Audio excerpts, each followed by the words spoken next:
Saul Doble. And I'm Daryl Sousa. And this is Hydro Hydro Patrol Patrol Daily. Daily. So, Daryl, what's the topic for today? Our topic for today is about senior life. We've gathered three fourth-year students and we've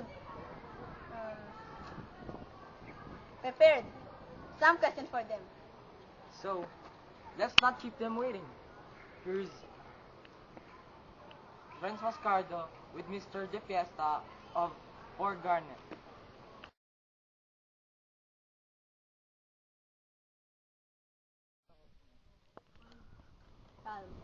So, what is your most memorable experience here in school? The most memorable experience I ever had in my high school life is when I meet my new friends and I grew up with them. So, do you remember when this experience took place?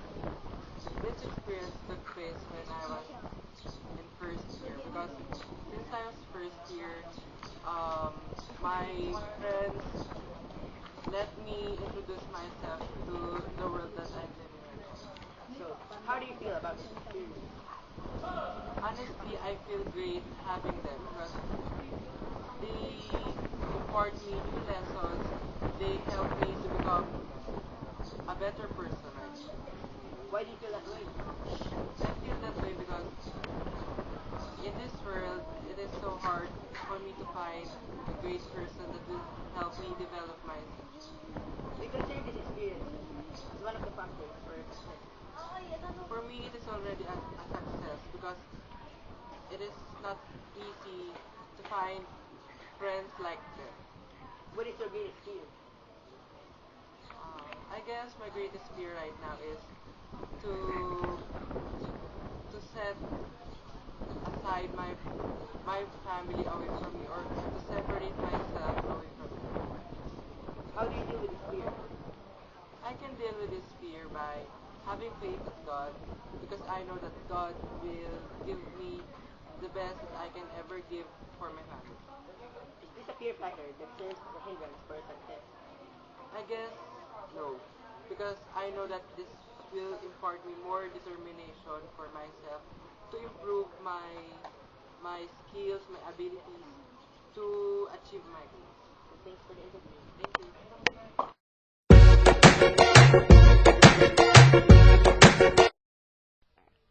Thank you, Mr. De Fiesta. Those are very good answers. Oh, wait, we have still more too. Let's welcome them. So, now, here's Christopher Banak with Miss Metosela Bersonda of Port Amethyst.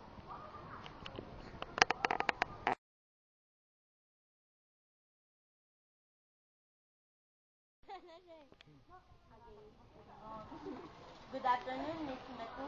Good afternoon, Grace. I have some questions to you on about senior's life. Can I? Sure. This is the first question.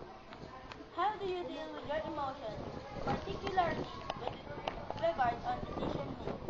Dealing with it, being a positive thing.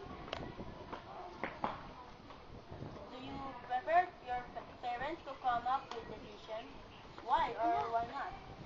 Um, I could say sometimes because um, being depending my decision on them is actually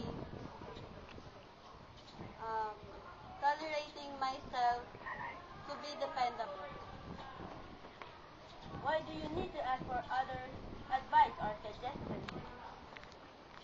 Of course, we can say that we we are not experiencing um, different different what we can what is it?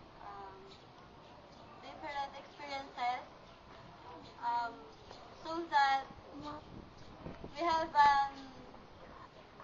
we have a better suggestion from them to correct our decision making. How do you feel after making a decision? I am glad and also nervous. How do you feel after asking an advice or a suggestion? I am I am flattered because the first thing comes in my mind is they are concerned in me.